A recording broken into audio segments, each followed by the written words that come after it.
La la Welcome to la. the show. My name's Chad. With me, as mostly always, is Most of the time. Gregson. This is Shifting Lanes Garage, the podcast slash live show. Thank you for tuning in wherever you may be tuning in. We appreciate you. We have some pretty decent stuff to talk about today. But first things first, Mr. Gregson, how are you doing? Yes. I'm good. I'm warm. It's very hot here. But It's kind of I have a chilly in lovely my house right fan. now. Yeah. One, I hate you. Two, it's not too bad. I have a lovely box fan that's a circle. So it's not really a box fan, but it's that same size as a box fan. To the right of me, blowing some nice air on me. So it's not too bad. Plus it's cooling off outside because it's nighttime. So not horrible, but it is June here in New Jersey, and yeah, it feels like the beginning of August because it's 95 here today, and I'm going. This is going to be super fun to podcast slash stream in later, but I am soldiering on in my first worldest of problems here. Well, the first world is. I think the even more first world problem would be the fact that I have to keep the downstairs significantly cooler because we only have one zone. Mm-hmm. So to prevent upstairs from getting stupid warm, it's chilly. My house Hence too. why Greg is not wrong about the heat. But yes, I am also wearing a hoodie.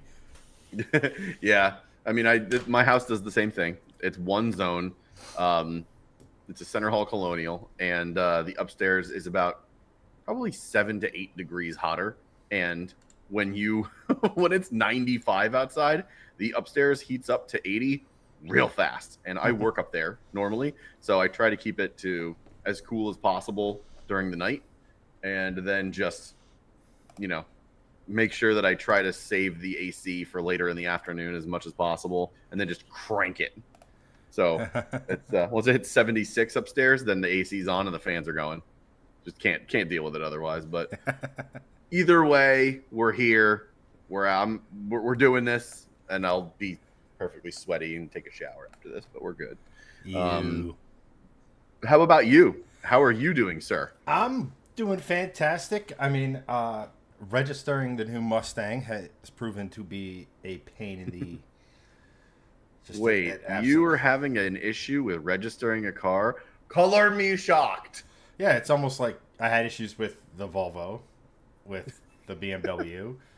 Um, no, it's somewhere in the chain of Every car custody of the ever. title.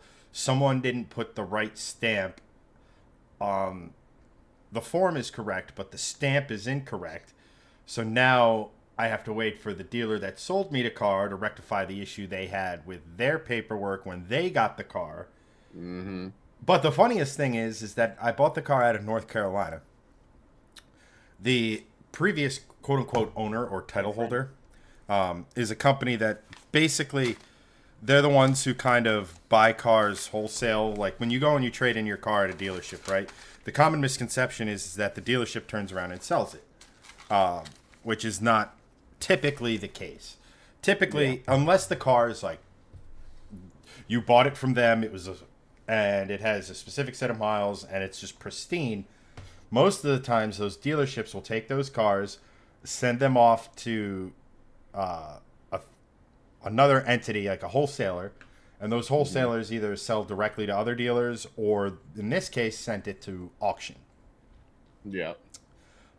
So that company that did I, so prior to my dealer owning the car was, fortunately for me, is based in Little Falls, which isn't oh, that's pretty crazy close. far away. So if Yeah. I have to, it's, a several hour deviation as opposed to a several day deviation. Right. I hate to interrupt you, but this is kind of hilarious. So this little guy, it's a little beetle bug. He just fell on my shoulder. 'Cause I'm outside, obviously, and I have a light on. He just fell in my beer, and now he's kind of wasted. he's like crawling around, and he has no idea what he's doing. It's kind of funny. So I've been half listening to you as I watch this drunk beetle climb all over me. Are we sure the Beatles the one drunk and not someone else? Yes, because this is my first one, and if I'm drunk from here to where you can see the rest of the juice, That's a serious issue. I am the cheapest date on earth. I mean, it could be your Anyway. first adult soda. I remember my first beer. Right.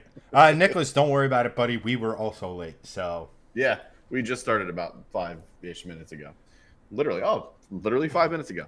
So anyway, continue with the Mustang perils. So last Friday, I reached out to the dealer. I reached out to. So I go into the DMV. I have stacks of paperwork. Like more paperwork than I've ever had in any point of ever registering a vehicle in the history of my owning vehicles. Yeah. And I'm like, okay, no shot this is going to be an issue. I have the person I bought it from, or the dealer I bought it from. I have the previous owner. I have that. I have the chain of custody. I have everything. And they look at the universal title application, going from wholesaler or to the dealer I bought it from, and they're like, yeah, we need this form. So they look at it. They go, we need a universal title application with the exemption 9 stamp or whatever the hell it was. And I'm looking at it. I go, you mean a universal title application like this? And they're like, yes, but we don't know who these people are. And I go, huh? I go, what's the stamp up here? They're like, it's not the right one. And I'm like, just let's just assume for a second here. Let's just take a shot in the dark here. Let's just say I don't do this daily. Right? They say this isn't my job. Let's just say I don't do this once every... I do this once every 4 years, or a little more frequently prior to the Mustangs. But I go, what the hell does a Title IX look at like, and what the hell do I have to do? You go, oh, you have to get this company to stamp this paper with this correct stamp. To which I'm like, really? Like, isn't there a way somewhere, somehow, we can get them on the phone and go through this whole process, or like this, or like, you know, first of all, this was the second DMV I went to, because there are 2 DMVs I can go to, and I always get it backwards. I always assume the one that's technically closer to me is the one that just does licenses and like quick renewal stuff, like, right? As it turns out, Right. so I always end up going to this other one, which is in your hometown. And after getting everything situated, walking up, waiting in line, going up there, they're like, oh, right, you need to go to one of these. And I look, and I'm like, sure enough, the one that's close to me is there. So I'm like, mother. Yeah. So I go to this. Yeah, because they have. I'll get into my part of this story when you're done. But yeah, there certain things only happen at certain DMVs. It's not like you can go to a DMV and they magically have like the department for it. So yeah, if you need like title things, you go to like certain ones. Right, but the one by you did everything, and that was the whole point of it, because it's also an inspection. You would think the place that has driver testing, on-site inspection, and was recently built and has way more square footage than the other DMV, would be the one to that would do it. So I assumed wrong. So now I had to backtrack, go back to No, of course not. Why half hour. would you assume logic with a DMV? So I backtrack. Nicholas, thank you so much for the stars. Appreciate you, buddy. Thanks, dude. So I backtrack, go to this other DMV, and now DMV again shows you how frequently I do this. It's all by appointment. So the nice lady at the front is like, "Do you have an appointment?" I go, no." They're like, "Okay, well, you have to get an appointment before I can even look at your paperwork to see if you have everything in order." I go, "That seems ass backwards, but sure."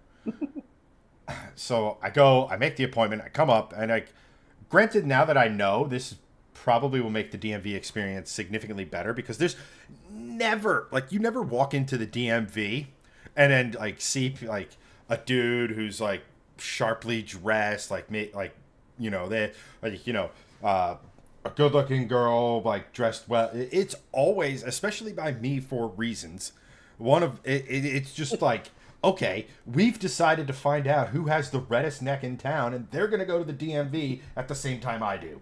Yeah, it's Walmart Plus. You Basically, know, at the like DMV. it's just weird. It's like, when do the normal people go? Like, this is insane. So, yeah, I have all my stuff. It passes check 1 with the receptionist. Then I go to the second booth, which again, pass, no issue. The guy's like, yeah, you have way too much paperwork. All you need is this. Then I get to the desk, and then she's just like, she's going through, typing everything, asks for my license, blah, blah, blah. She stops, looks up, gets up, walks away. Like, out of eyesight. To which now I'm like, hello? Like, Red flag radar going off. hi, concerned customer, the fuck is going on? And then she comes back with her manager. And I'm curious. Like, the one thing I am curious about is because of the whole nature of this ordeal. Now, keep in mind, my original plan was to go on last Thursday and do this to give myself a day should stuff go awry. Well, the universe had other plans, and unfortunately, my mom smoked a pothole and took out 2 tires. Nice. So that chalked my entire Thursday. So now I'm doing this on Friday, and because of all the trials, tribulations, doing other stuff like getting work done and everything like that, and then I finally arrive at a desk in front of someone 15 minutes before like they're supposedly closing. So I wonder if I was there on a Wednesday at like 10 a.m., would they have just been like, yeah, this is fine? Or was it Friday at closing time? Because I had the paperwork and I had a stamp. Like, it wasn't like I showed up with nothing. But like, that's a Right. thought that just kind of runs through my head. So the manager comes back Maybe. and they're just like, Maybe. and now the manager comes back with the whatever, tenant associate, whatever the hell their title is. My only guess is their official title is purveyor of rage, and they're continuing the conversation like mid conversation. So like they haven't explained anything to me, and they're mid conversation and they're speaking in the jargon of like, you know, every workplace has their jargon, right? Like, you go to work, right, Greg, and you're talking to your coworkers about something. I'm looking on as an onlooker, and I'm just going to be like, the fuck you idiots talking about, right? So Correct. they might as well be speaking fucking Cantonese, right? Right. And finally, the manager just goes, this paper with this stamp. I go, okay. Why? Cool. Like, you mean this paper that has a stamp? Like, I'm confused. Like, please explain this to me. Again, like I don't do this regularly. ELI 5.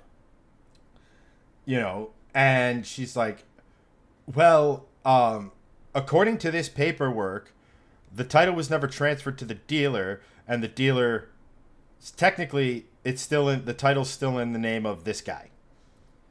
Like, fucking A. Okay. So I'm beyond pissed.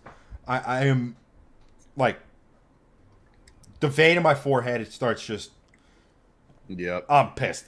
I managed to be like, okay, so tell me again exactly what in fact, write it down.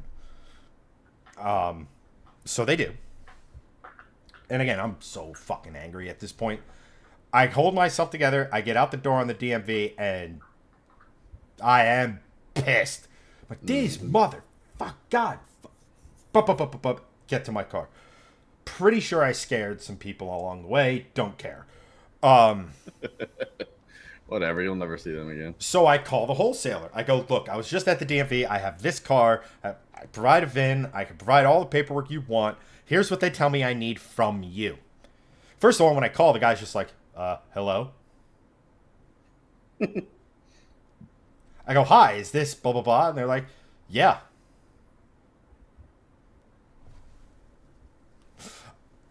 Hi, my name's Chad. Pete. This is the situation I'm going through. This car that you previously owned and technically sold to them, I need help with paperwork. Yeah. This is what they tell me I need. Mm-hmm. He's like, okay, great. I'm happy to help you. And then from that point on, the guy was actually extremely helpful. Probably the best part of this whole process.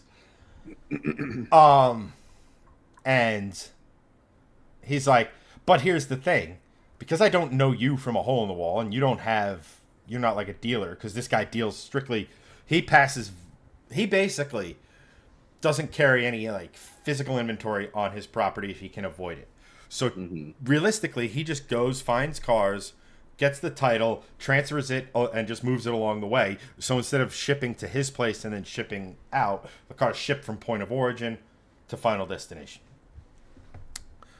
He's like, okay, but you need to have the dealer contact the auction company and have the auction company contact me. And I'm like, motherfucker, I am not getting this car registered before New Year, am I? And I'm like, okay.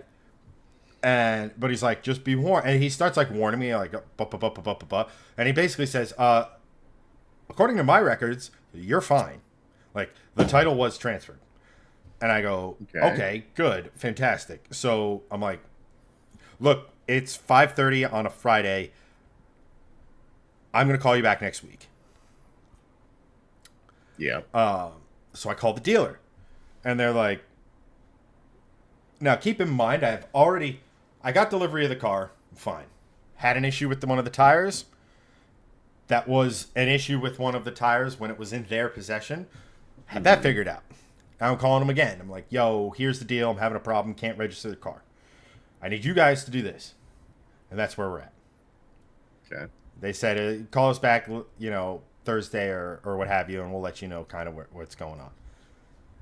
Just like, come on. So now, technically speaking, when I drive my car, I am doing so illegally. It's just great. Just fucking cool. Great. And the best part is once I get all this sorted, I have to go back to the DMV to get the titling on the old Mustang transferred over to a salvage title. Right, because you are in possession of that now. That's right. Right. And like, when you have to have a title to that car, for sure. I was like, then it has to be it's not a appropriate title. To I'll just insure it and say it caught fire. No, I'm kidding. Nobody knows until I do not this. Condone insurance fraud. No. Definitely don't do that. Just kidding. Do not do those things that we just mentioned. It's so fucking. And I knew right off the. I knew when I found out from the dealer that none of the tax, title, and registration shit was going to be done at point of sale. I knew right then and there that I should have done more digging into the process.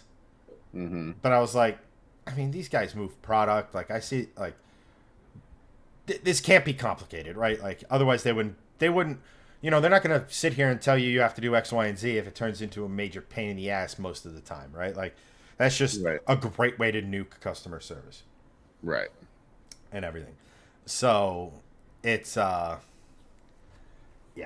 it's been a bit. And, like, it's just it's just annoying because like it's just slowing the process down, right? Like this week I was supposed to get with Blue Sky and we were supposed to come up with our plan, right? And now that's being delayed a week, and like it really stresses me out. The other car's sitting there with all the parts I want, just sitting there.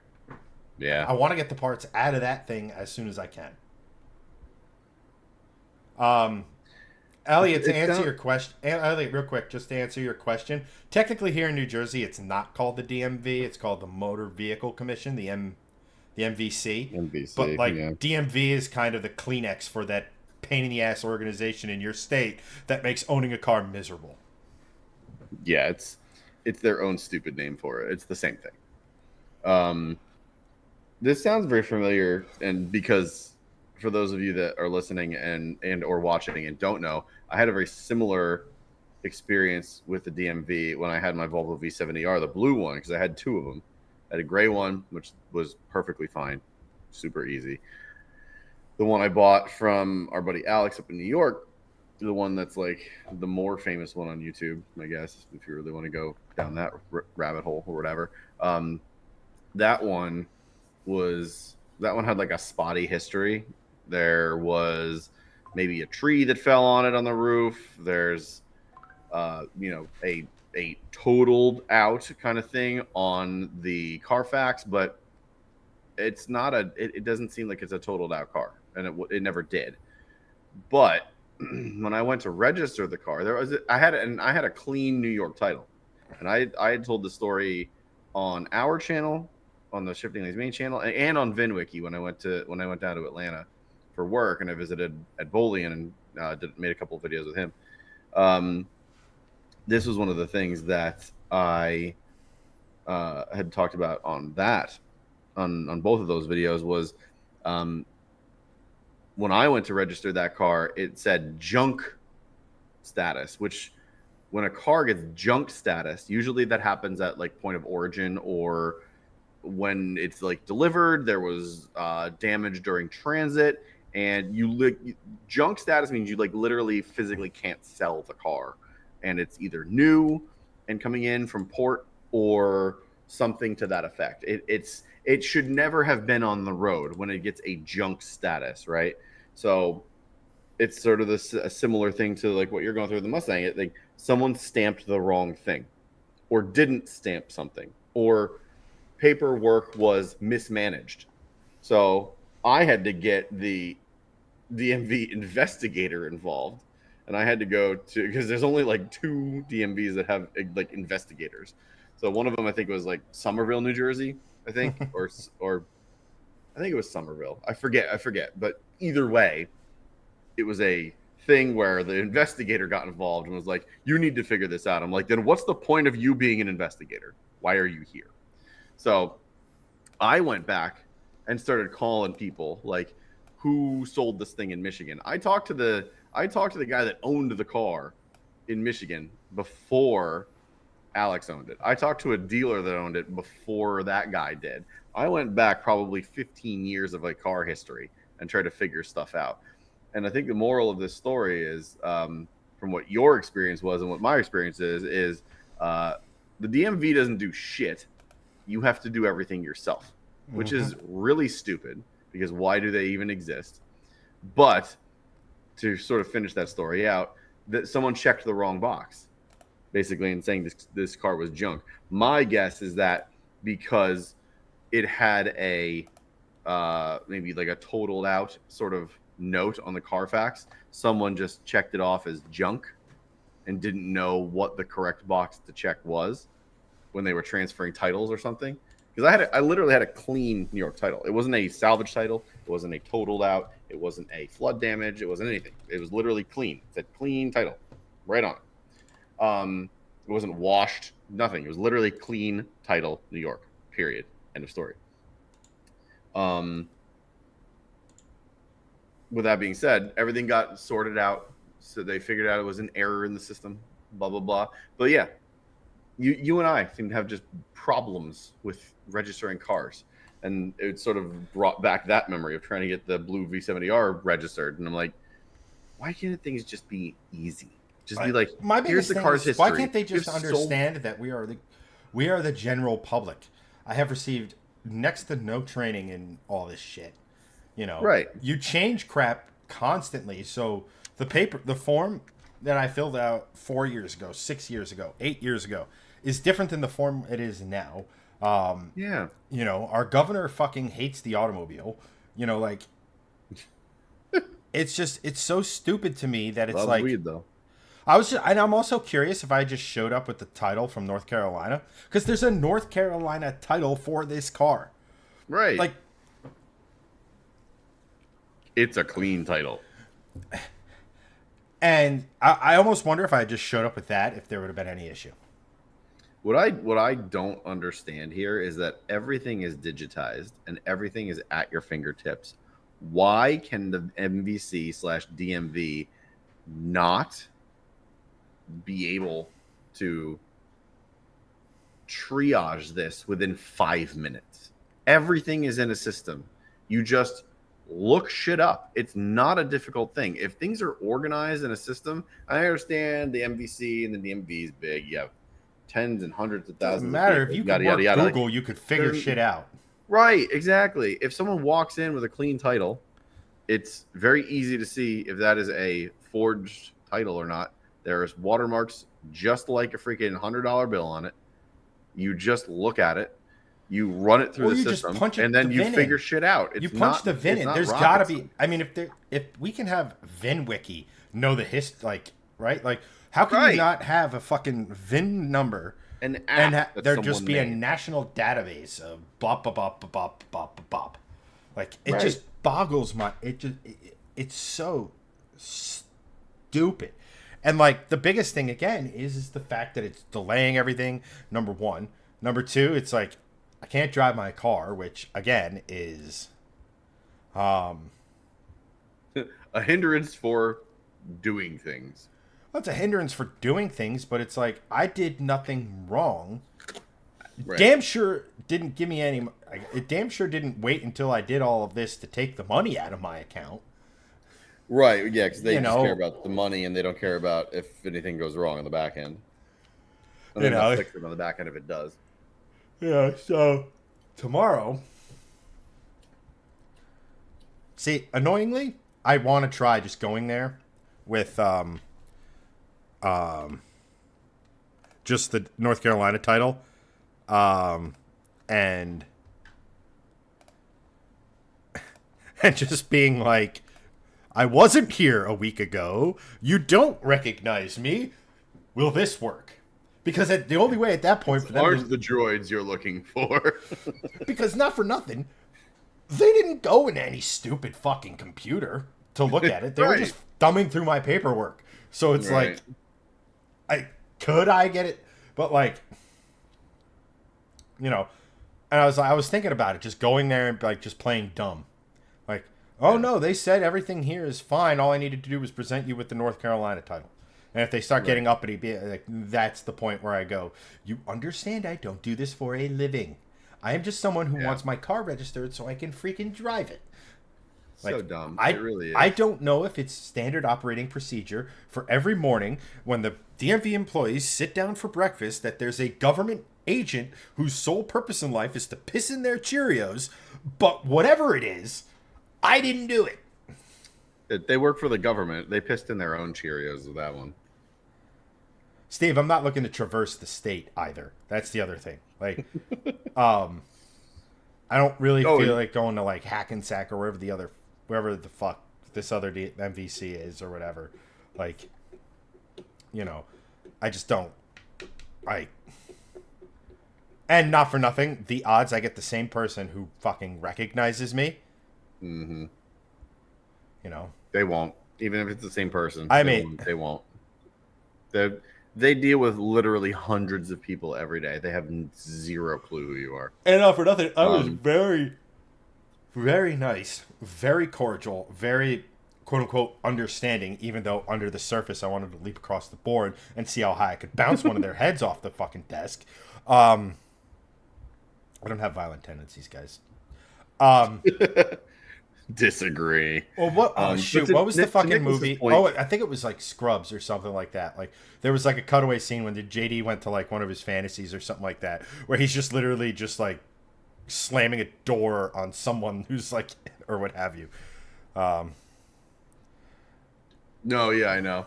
But to Nicholas's point, they act like they go to work and someone. Oh no, that's the wrong one. I agree, Chad. Then you could look up a VIN on a car, like Carfax, and it could say shitbox before you buy it. But they have that. It's called Carfax, but there are other things too. Nimvitis, NMVTIS. It's literally a title check search. They have all of this. We also have all of this at our fingertips. It is public knowledge. We can do these things. They can do these things. They just choose to make it the most bureaucratic, backwards, annoying process possible because someone in bureaucracy land decided that they needed to justify their job and say, we need to change the form to this. We need to change the system to this, as opposed to just being like, here's the fucking system. Use this. This is what we're going to use till the end of time. It's simple. There's nothing that needs to be done. It says bad. It says good. Here are the parameters. Check the boxes. The end. This should be a very straightforward process. It is something that everyone does. It is something that most people have access to. Cars. A lot of people that are not in an urban setting when taking public transportation, and even people in cities, own cars. There are more cars in this country than there are people. That is a thing. That is a real fact. All you got to do is streamline it, but it's bureaucracy. So there's zero chance of that happening because bureaucracy is the antithesis of streamlining. So that is unfortunately the world we live in, but it is Steve Eagle. Excellent Scrubs reference. But yeah, it's just so stupid. I don't understand why this can't be like just easy. Why can't things just be easy? We have so many things to make our lives easier now. We have coffee makers that you push a button and it makes you this grande cappuccino latte enema that you need every morning. We have internet. I'm talking to Chad in my garage on a computer with a webcam that was not possible 30 years ago. Shit is easy. Make other things easy. Make not for nothing, but there's easy. there's a database for fucking everything. Everything, right? And Why not for nothing. Fucking make it easy. Here's a fucking thought. If there's someone whose sole purpose during the course of a day is to simply take titles, check and make sure that they're done correctly, by the employees, mind you, not by the general consumer, and then their job is to enter that into the system and then file it in master filing, and then have this master list that is governed. Filing. Yes, and then have this shared program through all 50 states and I guess our territories, because I guess technically speaking, if your car is registered in Puerto Rico, you can drive it here in the States. Yeah, you can. You know, and just have that. It's not complicated. There's, like I said, there's databases for damn near everything, and it's so simple, it's so easy, and the fact that, like, again, I don't think I have an issue if I don't bring the paperwork from the other thing. Right. You know, that's. I also do like that we just ranted for 30 minutes about Yeah. about the DMV. Yeah.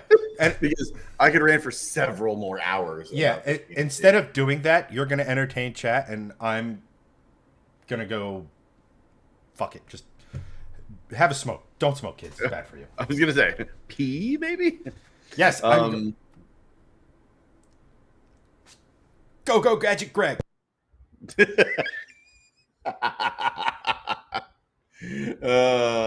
Yes, Chad's peeing and or smoking and or I don't know what he's doing, but he's doing a thing. So hello, chat. Welcome to my warm ass garage. I've got swamp butt. We've got swamp nuts. Actually, it's honestly not that bad with this fan, so I can't really complain that much. Yeah. How are you doing? How's life? Everything's good with me. Everything's good here. This car, love it. Still great. Chugging on like a champ. 66,000 miles and counting. Just got, I had that big service that I keep talking about. $4,500, a lot of money, but you know what? Saved up for it. Everything's good with it. Just got the rear brakes done. Just the pads, not the rotors. Had some grinding noises in the back, but turns out it was just a bit of the inner, and it really didn't do anything. The grinding noise only was happening for about, seriously for about a week or two, and I was really babying the car anyway. So the car's in really good health. The rotors are fine in the rear. The calipers are fine in the rear. Everything's good.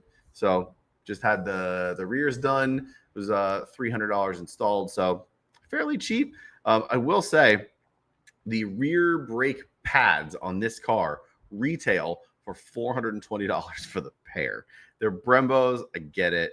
I got them at cost because my buddy works for Volvo East Hanover, Prestige Volvo in East Hanover, which is awesome. My buddy Sean, he's great. I dropped the car off with him and he did the service really easy. And the car's running like an absolute freaking champ.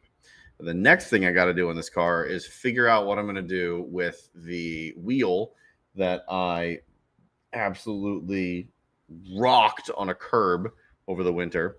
Not any of these. These are freshly powder coated. These are the Summers. They're fine. The one of the winter wheels, the rear right. Well, it was the rear right. It was on the rear right. I misjudged a curb and didn't realize that part of the curb was gone. So it was literally curb, nothing. So one of the curb stones was basically gone, and I nailed that like right on the opening of the curb where there was no curb stone. So the one curb that was basically just a big point nailed my wheel because I misjudged it. So I got to take that wheel to a wheel um, a wheel refinisher and see if I can fix it. If not, I got to buy a new wheel. I think the tire is okay. There's definitely a chunk taken out of it, but it was not losing air. It was totally fine. There's nothing. It was like a little chunk of rubber, maybe about that thick, which seems thick for a tire, but like there's a lot of rubber in a sidewall. It was like about that thick and about that wide. So it wasn't a giant thing. It wasn't like a bunch of tire taken out. It was like if you nail a curb, some of that, some of that's taken out, whatever.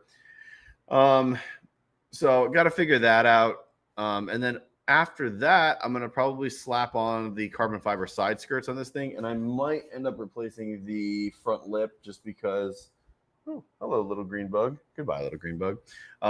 Just because there are two places that got sort of destroyed over the winter. One by my own stupidity and one I couldn't avoid. So the lip still looks pretty fine from the front and the top. But if you go up underneath, there's two places where it's split.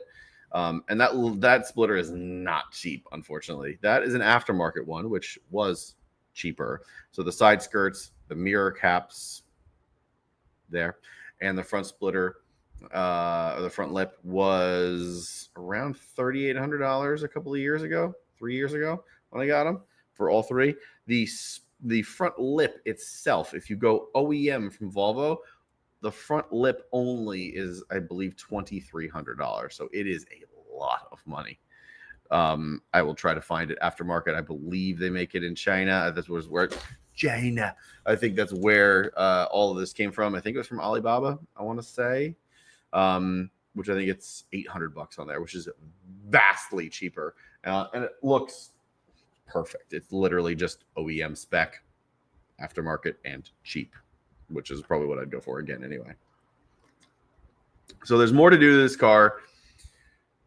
I'm hoping once the summer is done that I'll have a little bit more time to start making some more long form videos on it. And hopefully come the September timeframe, I will also have another car to make more content on. So with that said, Chad looks like he is returning. I am in the throes of trying to figure out more stuff with this car and do more long form videos. But in the meantime, you get all the short form stuff, which is going to be great. I'm curious to Chad's opinion. I'm like, since we have such a good flow going on a lot of the shifting lane stuff with like your stories are awesome. Hanson's OEM stuff is awesome. Mine Car News is doing awesome for us. We have a really nice flow on there. What I want to try to do is start doing like more of my car on my personal account to then grow my personal account and then start cross-pollinating shifting lane stuff on there to like get more views. So I'm wondering if I like just start putting Volvo V60 content on my personal account. But like the other part of that is just like, I don't have time to do that. So this is the whole like long form content, more on my personal account. It's too much. I need to win. What I'm saying is I need to win the lottery and quit my job and then do this as my job. That's what I really want to do. Yeah, I mean, frankly, that would be the ideal situation, and the fact that it hasn't happened already is just unacceptable in my opinion. Yeah, I mean, I agree. There's always a double-edged sword. Not give me money.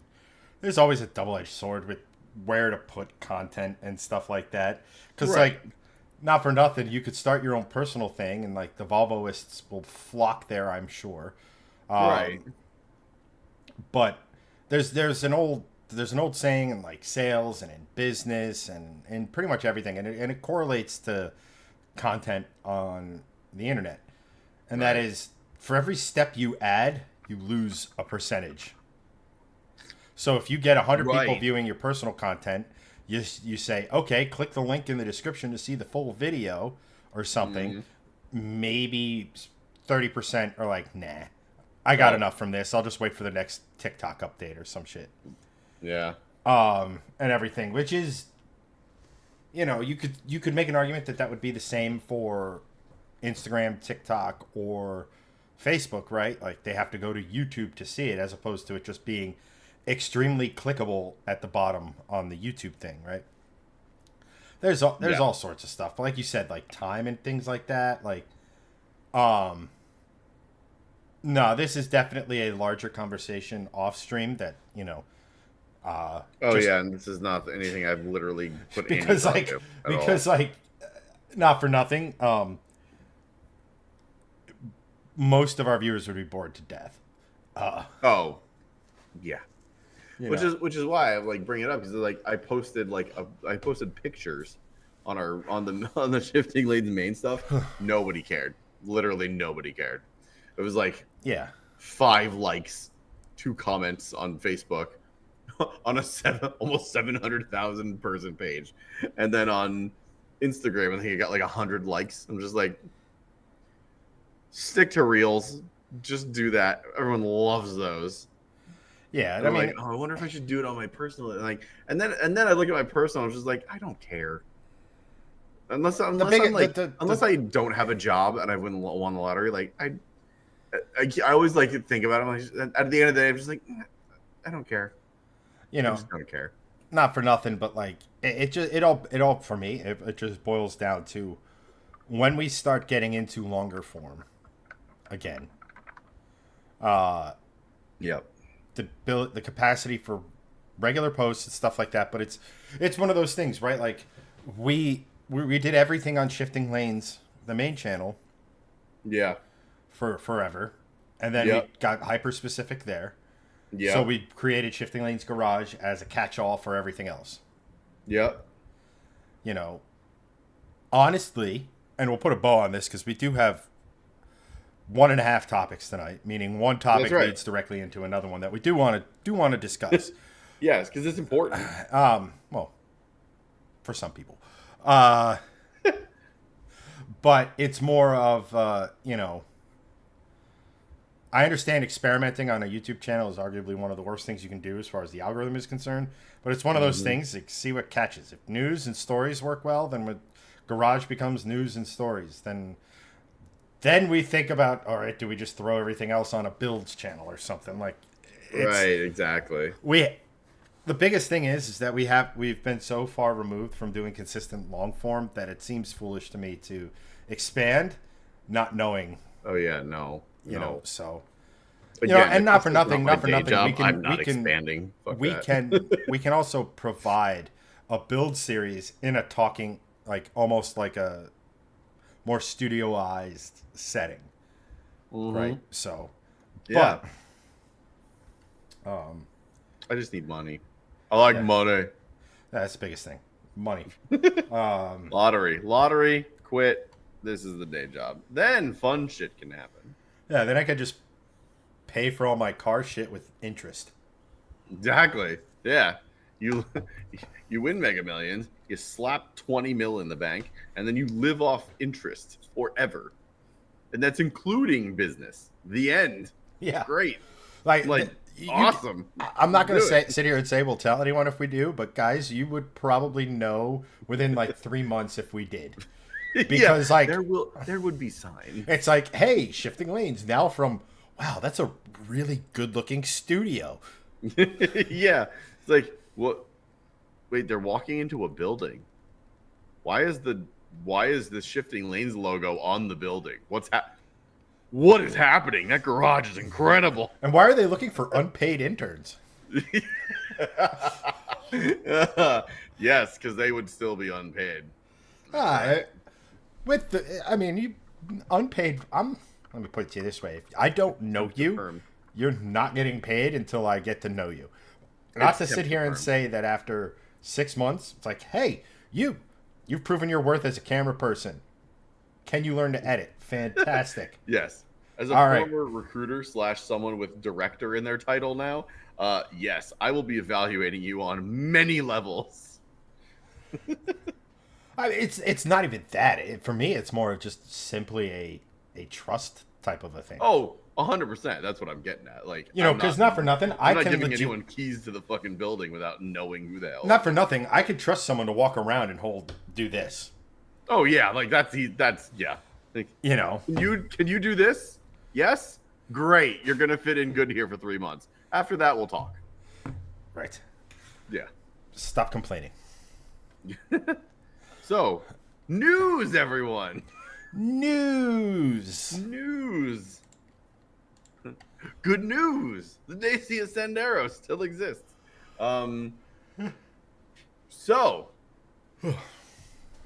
with that said, there is a very interesting thing happening in the market right now, and we have talked a lot on this podcast / stream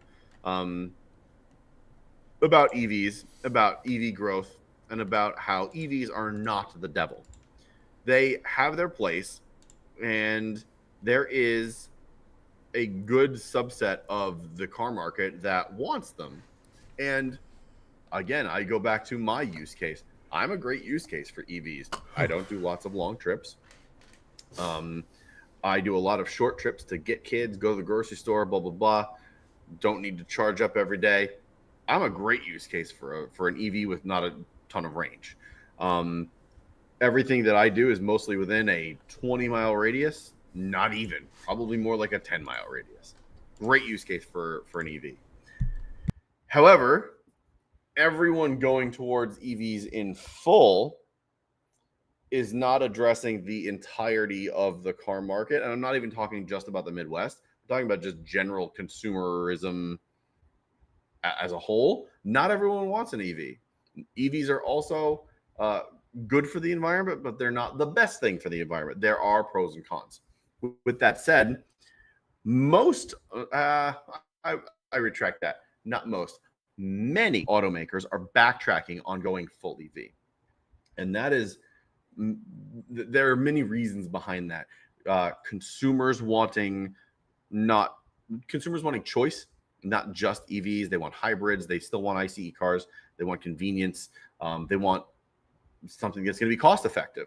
EVs are generally more expensive at the onset to purchase than an internal combustion car. That's just facts. Go look it up. And it's not a do your own research thing. It's like literally just go on cars.com and put in the criteria. It's very easy to find.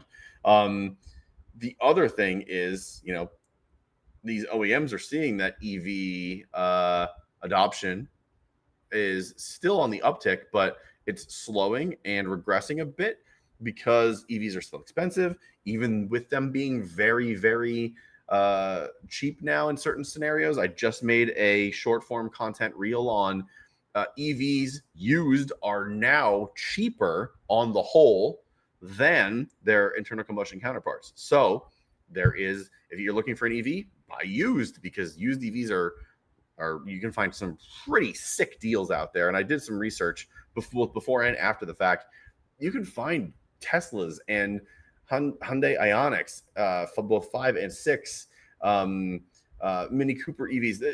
There are some really cheap things out there. Nissan Leaf. If you need an EV with not a ton of range, you can get those things for like 10 grand and with like almost no miles on them. It's pretty wild. Like, and again, my use case, if you need to just go do a couple things during the day, bring it home, charge it up, real easy. Like, there are some really good deals out there. The other side of this is, because of this, OEMs are now bringing back things that they said that they were basically doing away with.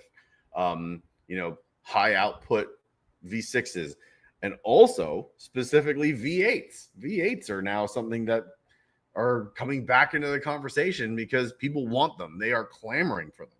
So part of what the article of what Chad is broadcasting here is automakers are backtracking on the EV game plans because it's not being as hotly as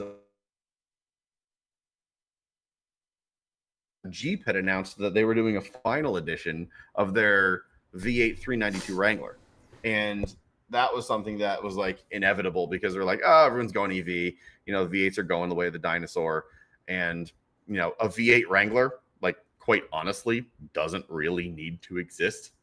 A V6 is perfectly fine in a Wrangler.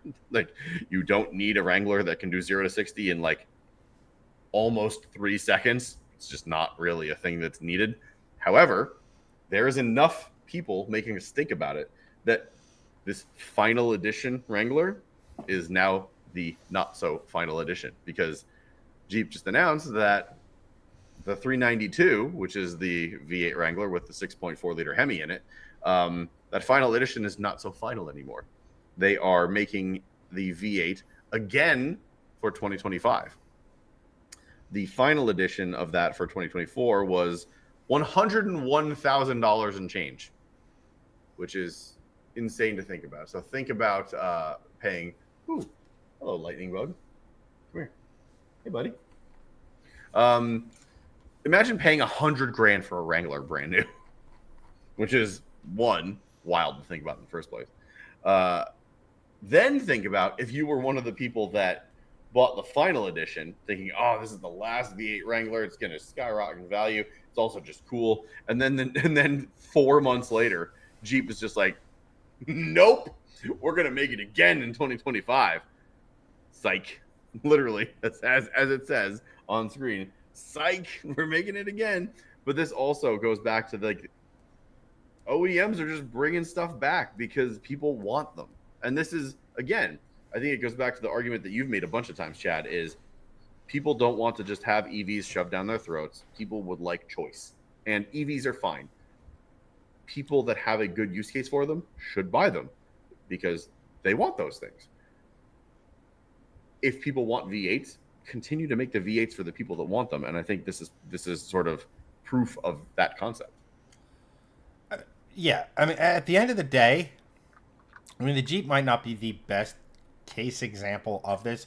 I know in general, like you saw a trickle of it starting several months ago of Mercedes backtracking on their thing, Ford, BMW, like everybody starts backtracking on EV because as we've talked about ad nauseum, the EV market has plateaued and in fact gone down in a lot of cases. They're gone down. Yep.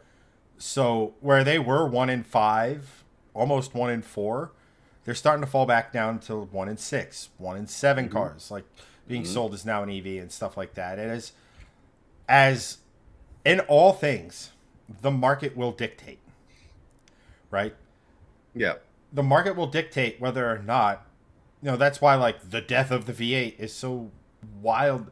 And I understand that these auto manufacturers have to make these decisions on, the Charger not having a V8 or killing the V8 in total or what have you. They have to make these decisions years before we even know about it. And it's one of those things where like it's very tone deaf to understand. Like, number one, if you're basing your decision to do things on politics, like, yes, lawmakers do play a role in all of this. Like, I'm not going to sit here and say that they don't, because obviously things like we saw with emissions laws and OBD2 integration and all this other sort of stuff, you have to do it or you're just done for, right? Yeah. But the thing of it is that, look, we are nowhere near having enough electricity / places to get electricity for even 40% EV adoption, let alone half or the majority or anything like that. So, like, not for nothing, the wait until that starts to become a thing or starts to ramp up, you're going to hit a saturation point with EVs. And let's remember, no product that has ever existed has ever had 100% customer satisfaction and 100% customer retention, right? Like, Greg is arguably the biggest Volvoist on the internet, and yet he sprinkled in a BMW in his Volvo ownership. Yup. Like, because people like different things. You can't. I mean, well, it's not even like different things. Over and like, over is just that might be a poor example, but like, No, we've all had like a TV. Honestly. You're like, oh, this TV's up. No, you know what? Next time I want to go with a Samsung or an LG Right. or whatever, right? Right. But like, there's also people who are like, oh, let me give this EV thing a try. I don't like it, and that's Sure. okay. Then there's people who are like, I love it, and as long as I can afford it or blah blah blah, I'm gonna Mhm. continue to do it, right? Like just like if someone were to go out and buy an internal combustion car and say, this I don't like this, they might go and buy something else, or they might even go to an EV. Like, you never know. So like, to expect EVs to be on the trajectory that they were was a false projection, right? Because like 10 years ago they were here, 8 years here, 6 years, and it's like, oh, that curve's doing this, and this. Let's get ahead of the curve and throw our eggs into those back. Oh, nope, market crashed. Uh oh. So like stuff like the Jeep.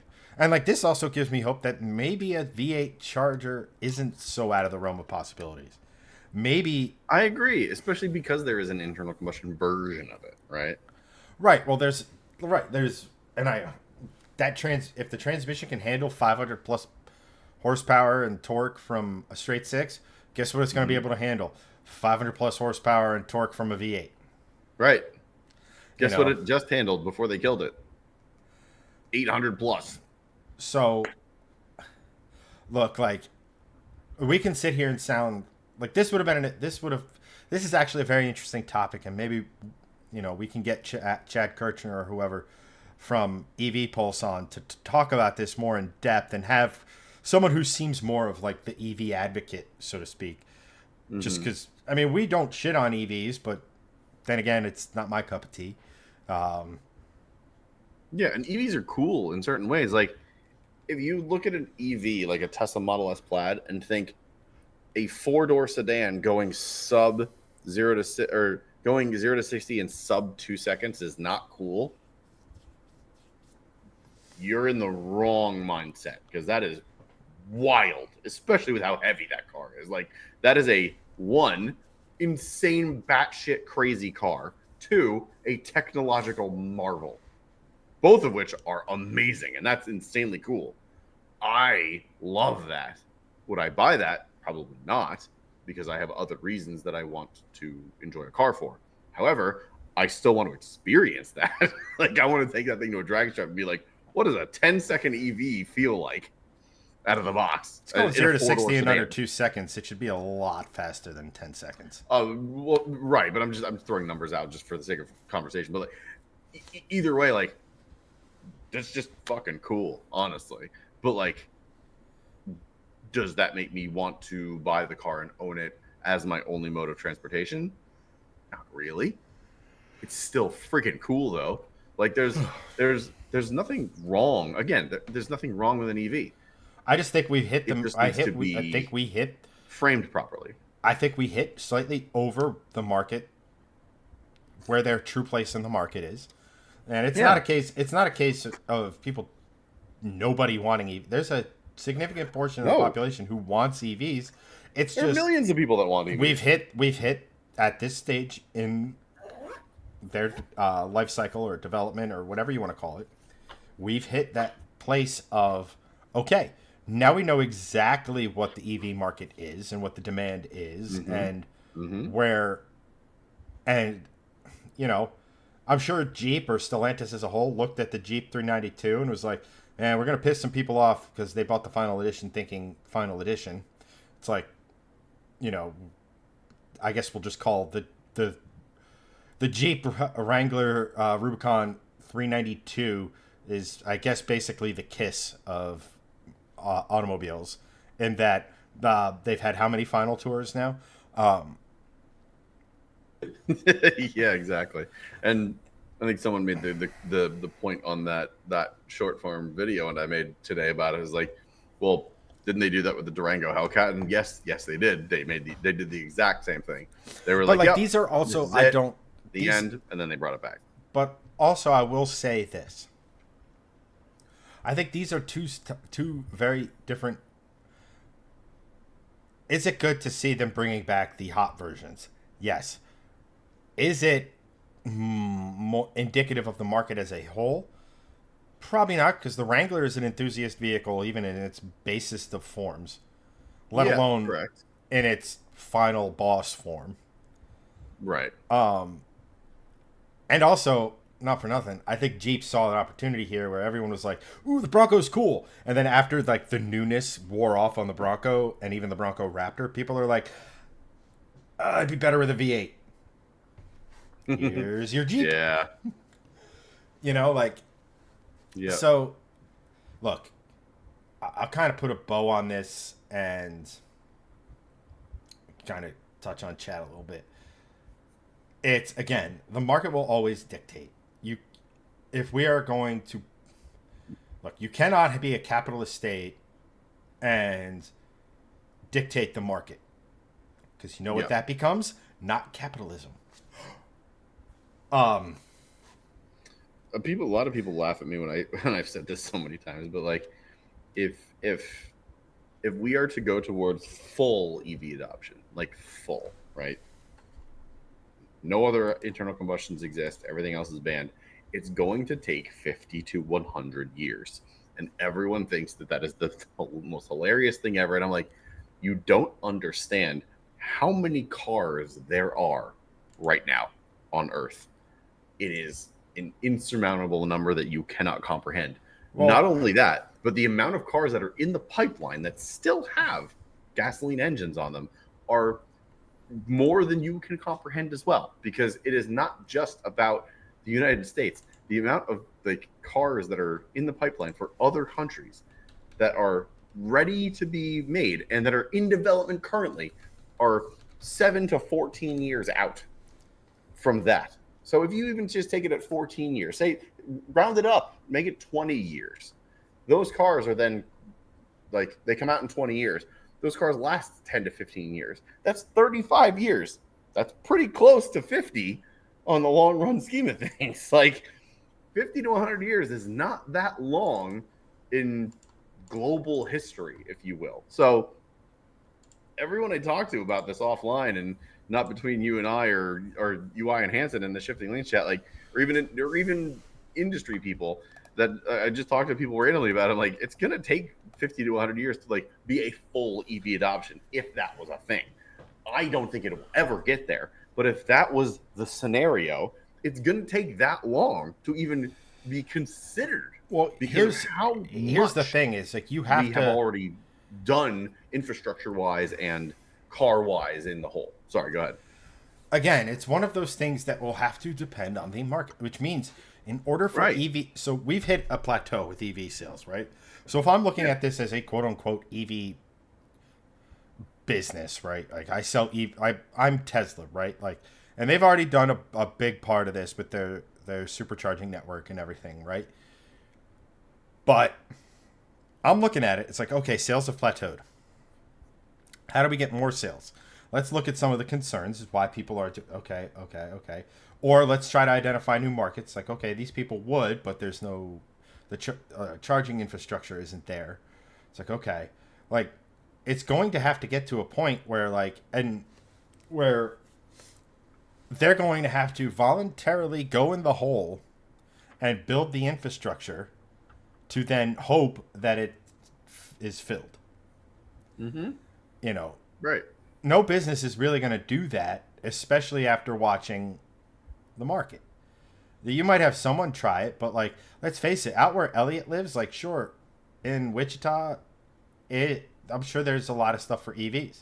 You go outside of that, even to like if you take the equivalent of where we live, and as like a not so much of a suburb, but like 45 minutes from the major city, kind of a deal. Mm-hmm. There's not the infrastructure out there. Like there just isn't. So like, right. so, and I understand, what is it? I think on both coasts is 50% of the population or something to that effect. Mm-hmm. Like, Yeah. and you don't have to go very far inland for that either, right? No. Until you can get middle America to buy in, it's never going to happen. Correct. No, it's just not going to happen. And, right. And the amount of people in middle America is not even close to being like a majority, like at all. Like but if you look at like the coasts of the country, like California, and not just the coast, but like the border, if you will, like along Texas and Florida and up the Carolinas, Jersey, Maine, across the top, Michigan, all that, and down California, like the edges of the country are where basically everyone lives. It's like 80% of the country lives there.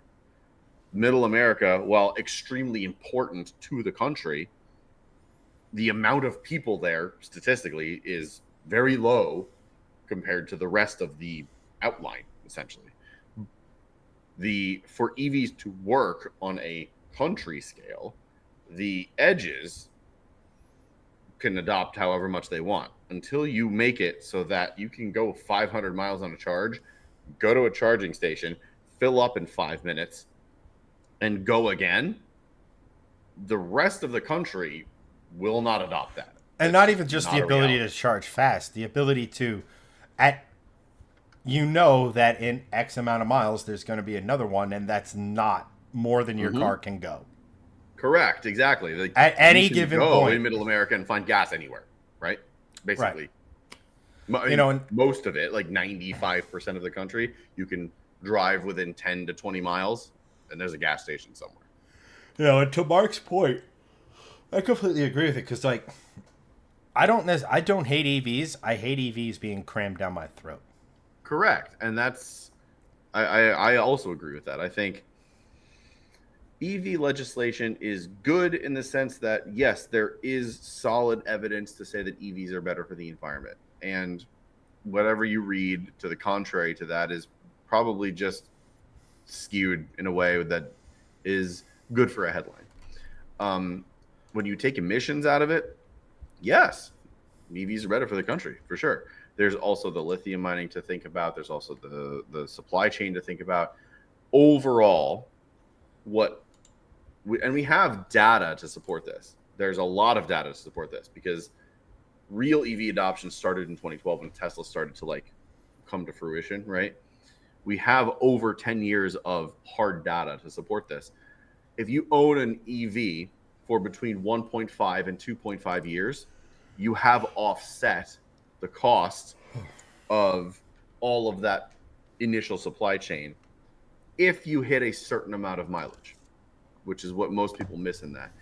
If you're driving 10,000 to 15,000 miles a year in an ICE car versus an EV, then yes, you are offsetting that within 1.5 to 2.5 years.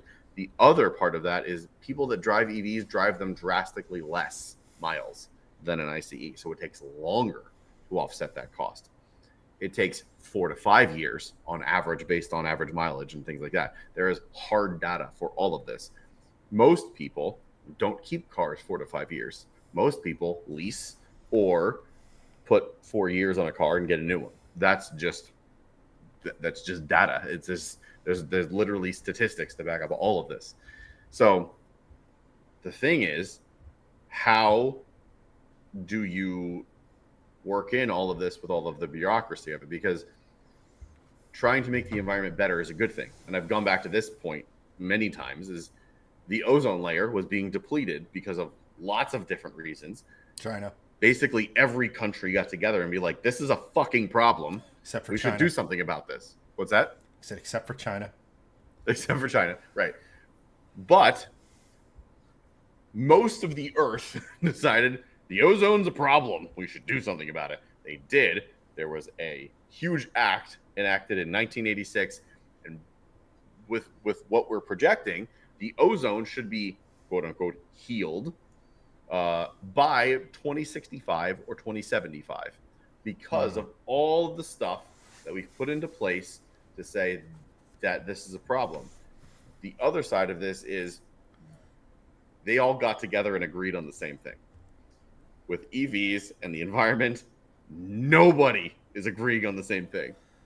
So honestly, I look at it this way: if you think EVs are better, if you're going with an EV based, if your sell or your thing with EVs is saving the environment, is it better than internal combustion stuff? Probably, but also Google lithium mines. Oh yeah, Google the amount of transcontinental travel the raw materials have to go through. I'm not sitting here and going to say that it is definitely dirtier.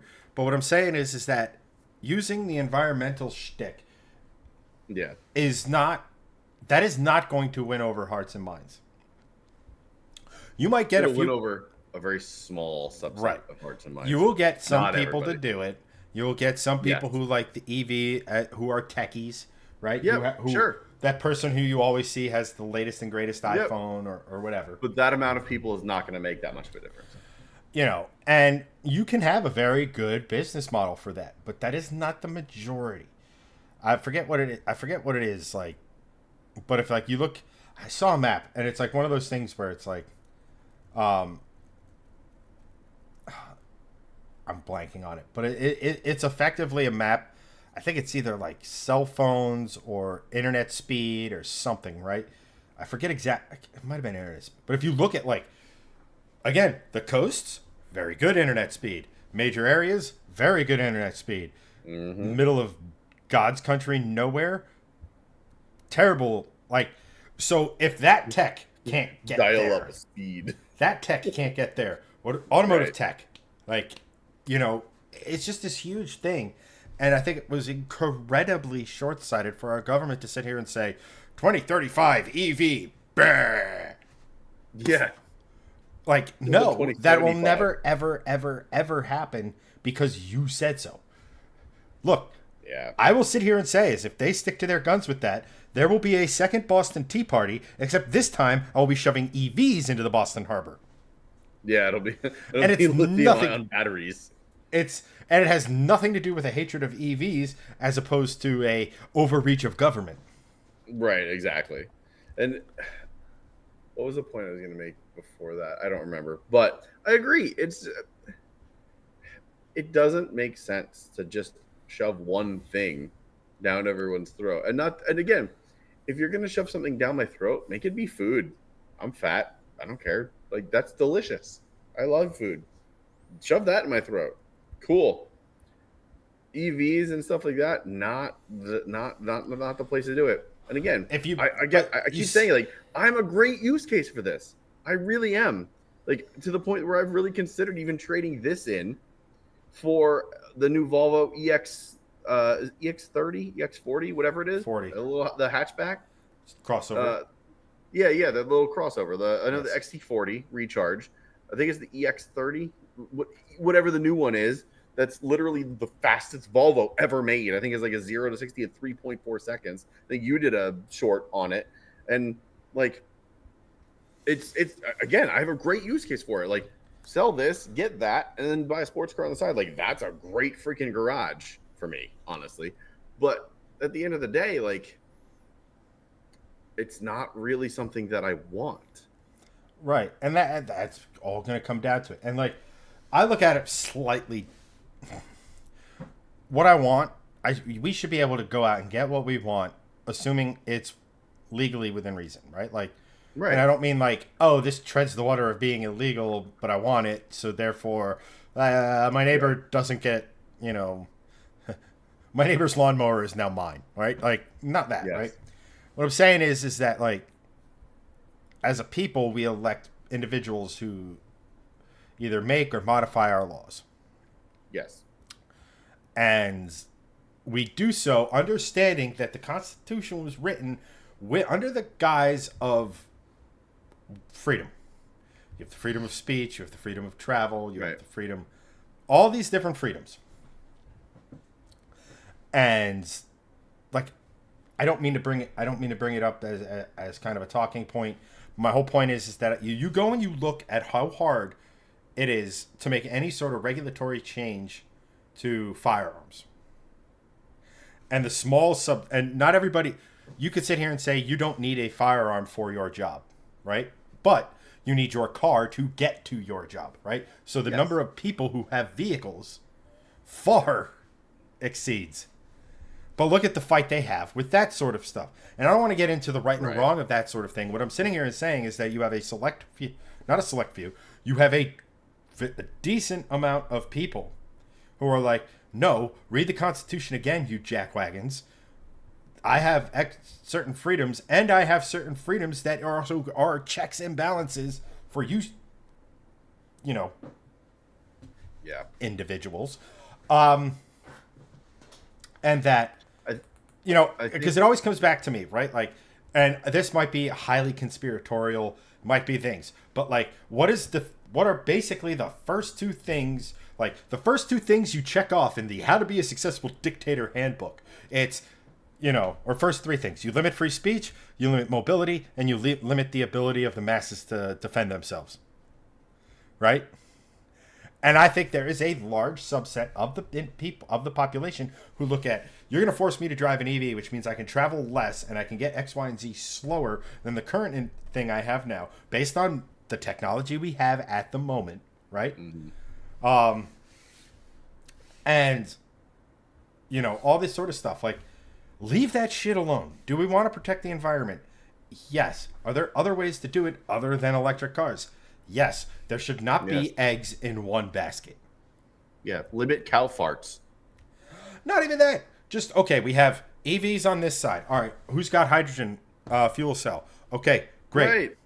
You're over. I've said so many times, I'm so high on that. Like, hydrogen, that's the future. Greg's huffing hydrogen. You heard it here first. He's high on hydrogen.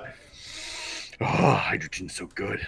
No, but to me, it's literally the most abundant thing in the entire universe. Like, fucking harness it. If we ever expand to other planets and other suns and star systems and whatever, it's like literally every star is just filled with fucking hydrogen. Harness that shit. It's so easy. Like, it's not easy, but like, there's an abundance of it literally everywhere, not just in the world, in the freaking universe. Well, but like, it's just everywhere. But yeah, like it's I'm high on that because it's just like, that's to me, that's the future. Again, phrase, yeah, but I am on my pedestal about hydrogen because I feel like you're that's the higher than you normally would be on said pedestal. Yes, I'm on the pedestal, yet I'm slightly floating off of it. But like combustion, like obviously there are things that like the H bomb, the hydrogen bomb. Well, no shit, that's combustible. Like, well, hydrogen is a combustible thing.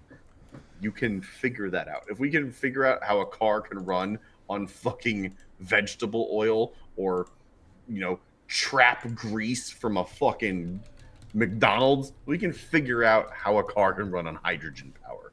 And I know it's been already done, but like that to me is the real future. Like 200 years in the future, again, this 50 to 100 year time frame that I'm throwing out, like 100 to 200 years in the future, I feel like things are going to run on hydrogen. There's just a fucking lot of it, and if you can make it, or to the like synthetic fuel, if we can make synthetic fuel. Well, great, cool, use that. Like, EVs that's the point I'm trying to be all end all. That's the point I'm trying to make, is that we have a situation, right? Like, yes, there's only so much explosive dinosaur left. Our great grandchildren will not see the end of that. Yeah, but there's so much left. But I will grant you that it is a depleting resource. Yeah, it is not a forever resource. Sure. Totally I will go there. So if the solution is to get us off of that, why not go multiple routes? Like, that's the thing I've always said from the start. It's like, they landed on EVs so firmly and so hard, and it was literally just an election tactic, that there's other solutions. Here's an option. All the carbon you create from creating EVs, you don't offset. Like, it's not like the electric car, once it's finished, starts eating all the carbon that you've emitted into the air for that, right? Mm-hmm. Or what have you. But, it's one of those things. So, like, if that's the case, synthetic fuels makes a lot of sense. And a lot of people are buying into synthetic fuels. Yes. And, I mean, that's kind of, for my money, kind of a catch-all. Now, can it be done to the scale that we need it to say, completely replace gasoline or diesel? I don't know. I do know enough people are looking into it, and all this stuff scales.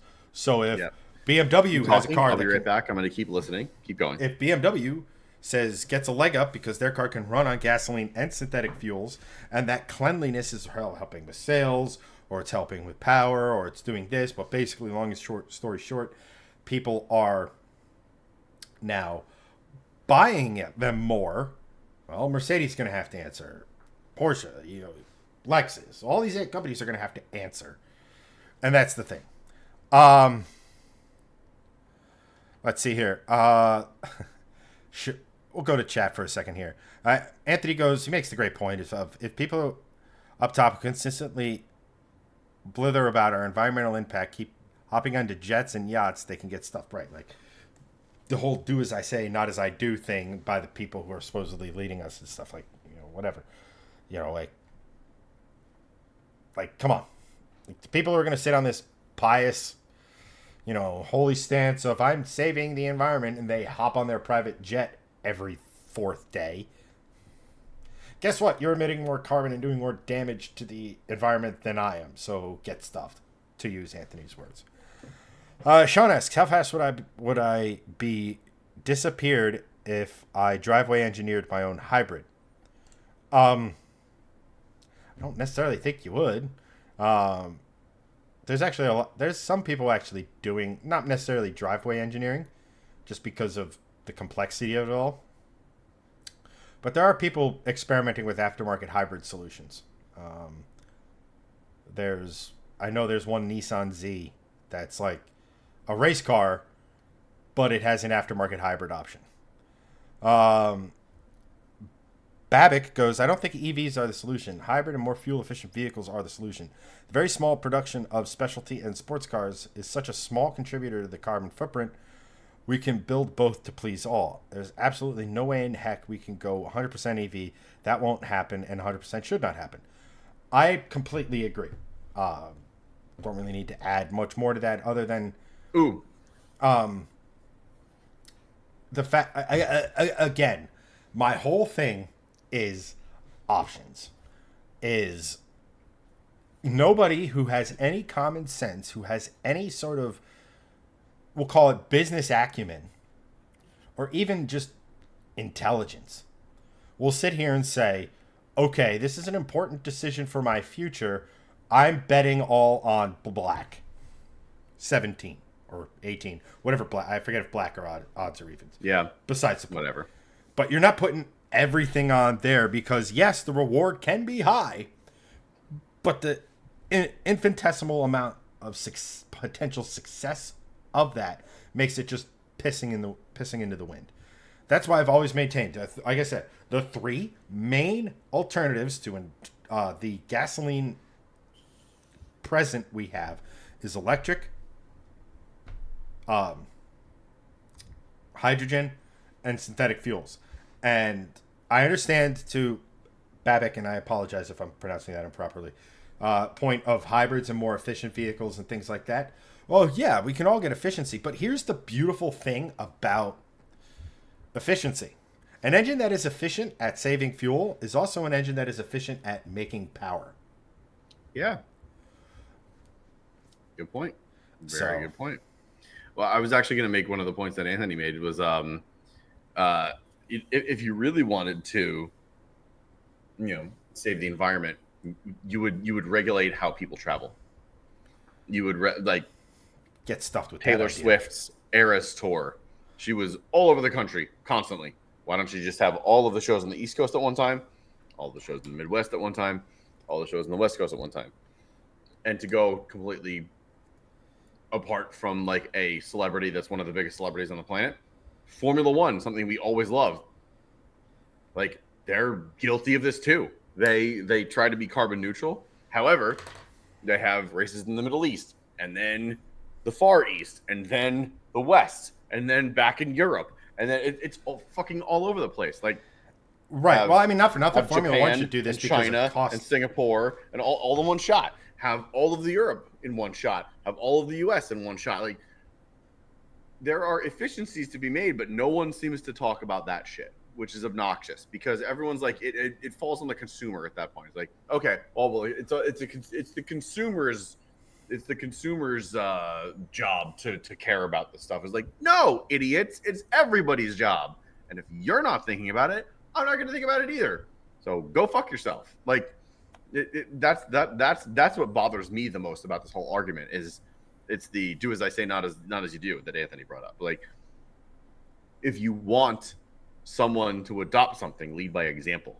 And Air Force One is which is guilty of this too. But no matter who's in office, it doesn't matter if it's a Democrat or Republican. Like, that shit is flying all over the country constantly. Well, cool. Do you want to have a biofuel plane or something of that matter? If you really believe in it, then do fucking that. Here's where I will say that. I do not think you should be restricted on Let's just say there was the Gregson World Tour. Sure. And your whole shtick was you traveled the country giving inspirational speeches, but the whole thing is that everybody just looks at you and is like, I don't want to be him, so I'm going to study harder. I'm kidding. Your kids would be lucky to grow up to be Greg, just so you know, to all of you who have kids. But hey, man, maybe. Married, fairly successful father of 2. Your job may be kind of a pain, or your industry may be kind of a pain at times, but you're successful professionally. There are a lot worse things in this world than that. I'll give it to you. All right. And thank you. And thus concludes my quarterly quota of being nice to Greg. I was gonna say this is wait. Someone record this. I know it's recorded, but someone else record this so we have double proof. YouTube and Facebook are currently doing that. I need triple proof because something's gonna get deleted somewhere. But I do not think like, let me put it to you this way, right? Like, if you've worked hard and you've made your millions and you can afford a private jet, if that's me, fuck you. You know what? Just to spite you, I'm flying to Florida, playing golf, and flying back in the same day. And I'm doing it 4 days in a row. But that's the point. If these people that are so... But I'm also not going to sit here and tell you what you should and shouldn't drive. Right, but you're also not in the position of having influence in that sense. I have 7 people watching right now. But if you truly believed that and you truly wanted that to happen, as opposed to not just making it some publicity stunt, which is what most of the government on that side is saying, and what most of the celebrities on that side are saying, if you truly believed in that, then you would adopt it yourself and try to find efficiencies in places where there could be efficiencies. Be an example. Most of this is just bloviating. Is my whole point. Right. No, I completely agree with that side of it. But, like, more and more, as each month, each quarter, each year goes by, we are losing sight. And this is a broader spectrum than just cars. But I think we are losing sight at what makes this country America. You know, there's attack on freedom of speech. There's attack on freedom of mobility. There's attack on a lot of our base freedoms, and people not understanding what our Constitution actually means and what certain things in there actually mean, what the amendments to the Constitution actually mean. And again, I don't mean to bring it back because I don't really like getting too deep into this topic. Look, firearms. The right to bear arms was not just so some fucking hillbilly could be in Louisiana and have a small arsenal at his disposal just for whatever reason, to become his own state like Peter did in Family Guy. Welcome to Victoria. Great episode. No, it was written, what was it? I forget the exact quote or what have you, but a well-armed militia is necessary for a free and democratic society. In that, a well-armed, not even a well-armed, but an armed populace is a check on a potentially tyrannical government. And I'm not saying we live in a tyrannical government, because frankly, I am sitting here, I am saying this, I've said it multiple times, and I haven't had a knock at the door. No one's busting down your door to be like, shut right. up. And like, if you look at places like your Russias, your Chinas, your North Koreas, a lot of other countries where freedom you of the would be press in doesn't jail. exist, well, not in jail. I'd be 6 feet in the dirt, and so would you, Well, because yeah, you correct. know me. Like, that's the Well, scary thing. yes, correct. Exactly. But we see so much in this country of people who are the loudest voices are oftentimes the most uninformed. And I understand you. Correct. On both sides. That's the problem. I understand that, 10% and on either side. you have to bring it in. Just shut the fuck up. Both. But again, not to make this into, you know, the Shifting Lanes political podcast. Get all of your political news here. And Yeah. no, the point is that, like, this is, so bring it back to cars. This whole EVs by 2035 thing. It is a So direct. dumb. It is a Never direct happened. swing at that 10% on the other side of the aisle. But again, these are the Right. two loudest voices in the room, and the people who want to talk sense and reason are often either ostracized or drowned out. You know, let's just say you have someone on who's left but closer to the center who says, "You know what? I agree with that Republican over there on this one specific issue." They get torn asunder. You know, like, and like that's the thing with EVs and stuff like that. I think honestly, they need to, and from a just common sense standpoint, they need to step back and go, the people don't want this. I have this job because of the people.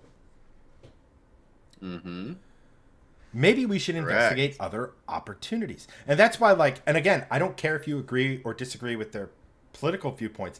That's why one of the most fascinating runoffs for a congressional seat in these past elections was Brandon Herrera in District 23 in Texas. He's a big YouTuber, but his whole platform was, there's a guy out there who's telling his constituents, I'm a Republican. I stand with your values. I stand for this. I stand for that. I stand for this. And then his voting record is just the opposite. Yeah. You know, That's politics in a nutshell right there. It's like, I do not say one care. thing and do the fucking other. I do not care where you land politically. If you're a decent human being, we can be friends. However, if you are an elected official and you got to that position by telling your people, I'm going to do this, whether it be left, right, center, doesn't matter. If you tell your people you're going to do something and you don't do it, I don't care who you are. I don't care. You should be removed from office, because that is arguably one of the most dangerous and biggest forms of fraud you can perpetrate in this country.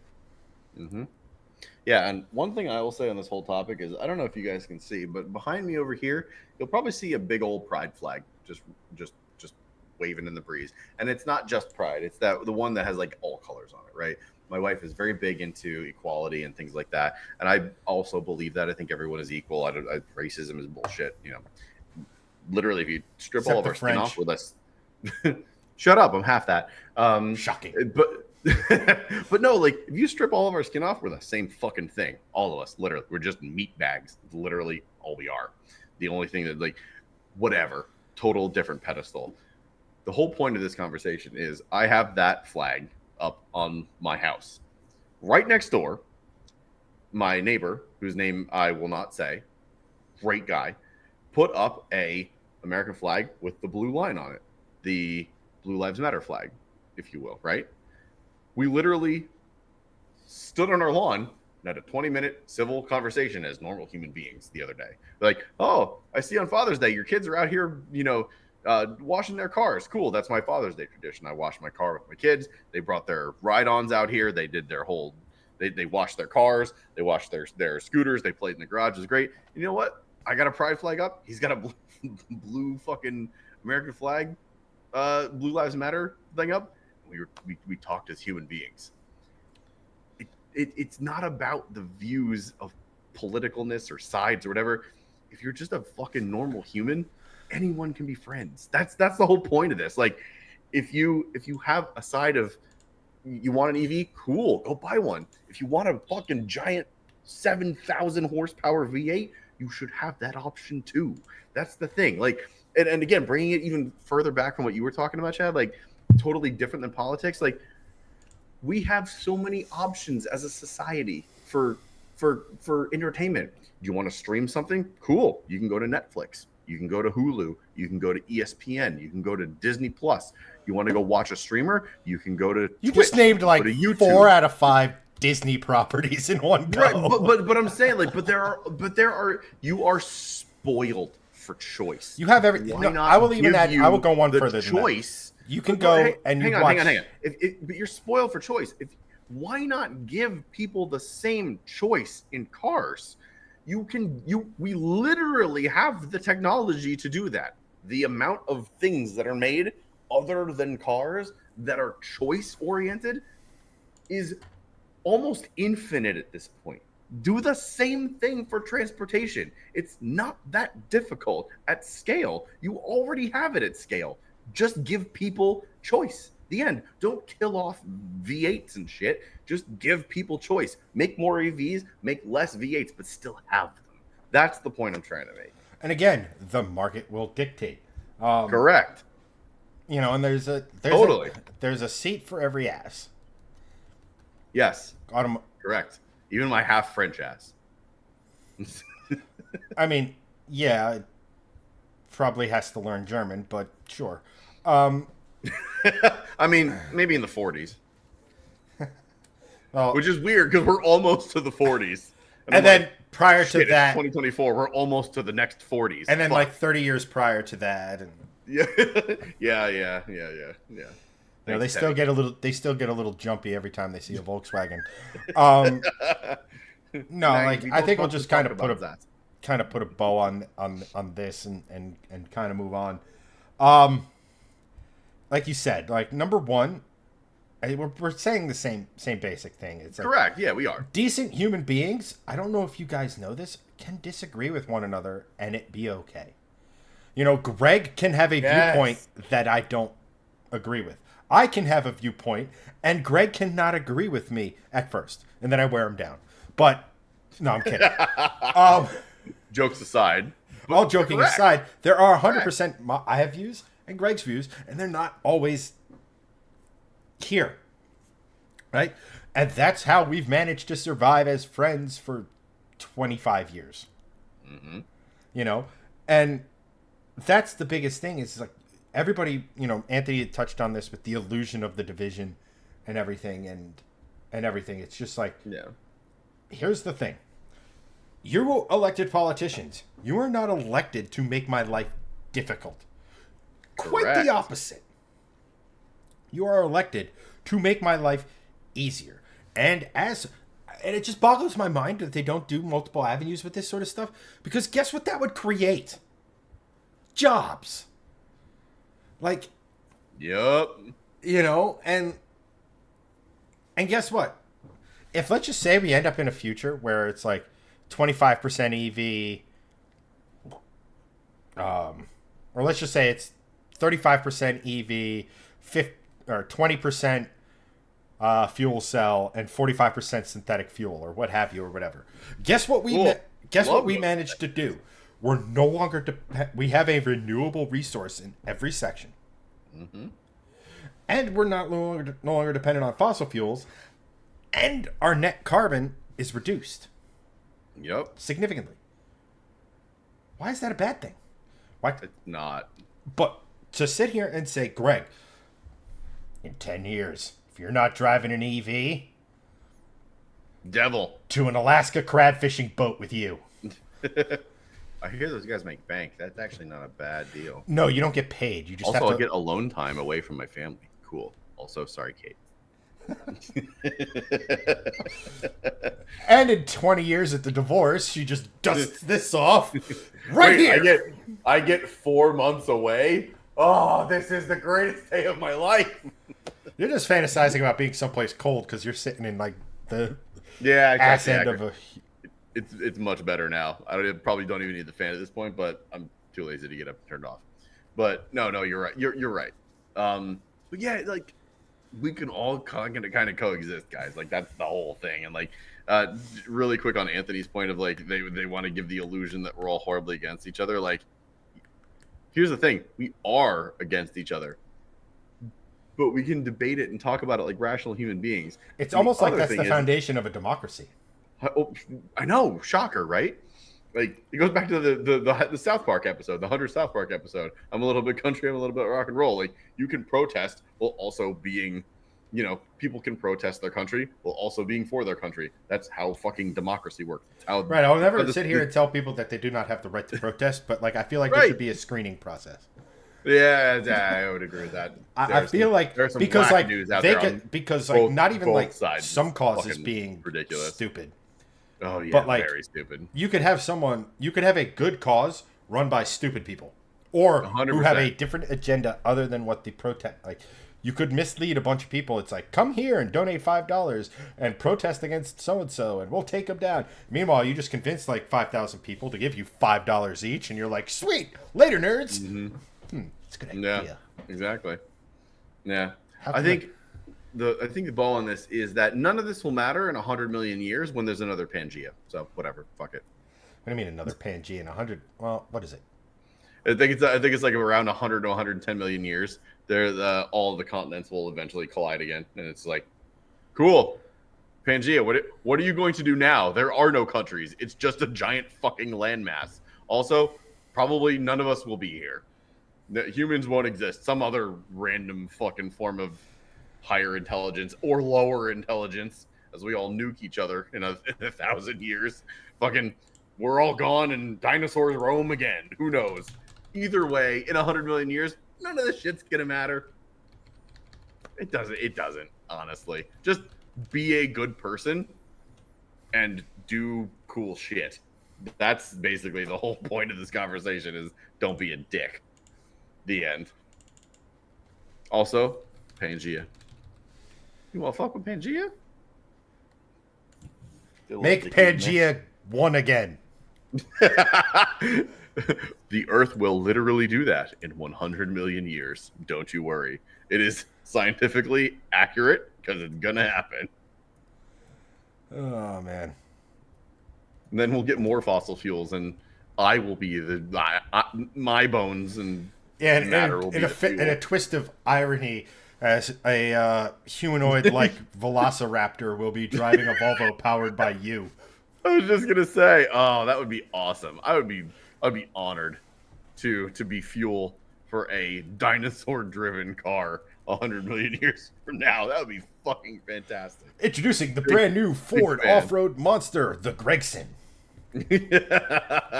Oh man, if my name lasts 100 million years, job well done. Well, as long as we keep allowing France job, to me. exist, then yeah, there will be Yeah, well, there will I be mean- Gregsons.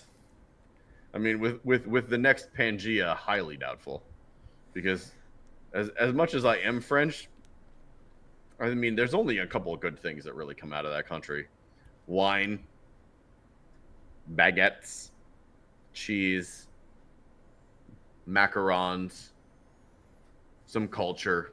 That's about it. Ah, yes, that culture of knowing when to fold them.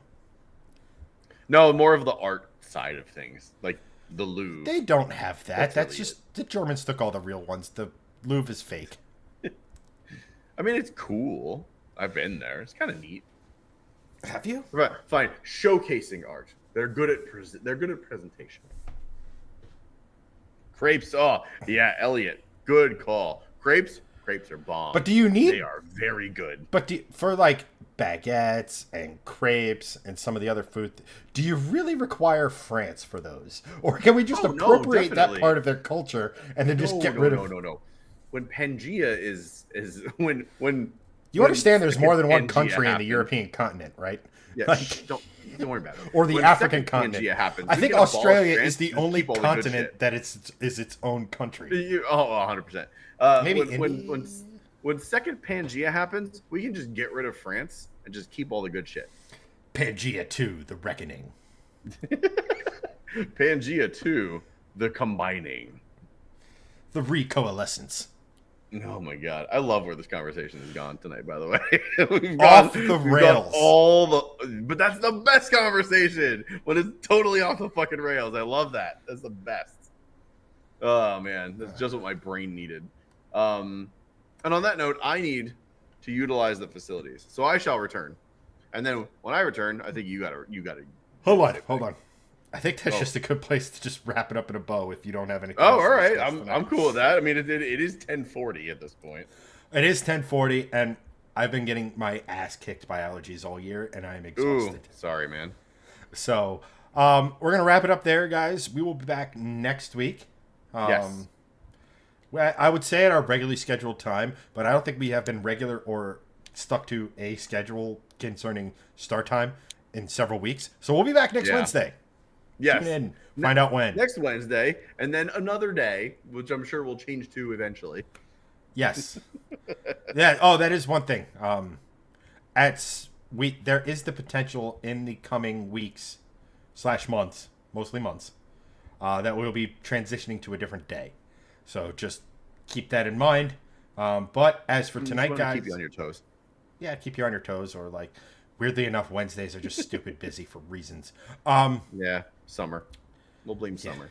Yeah, stupid summer.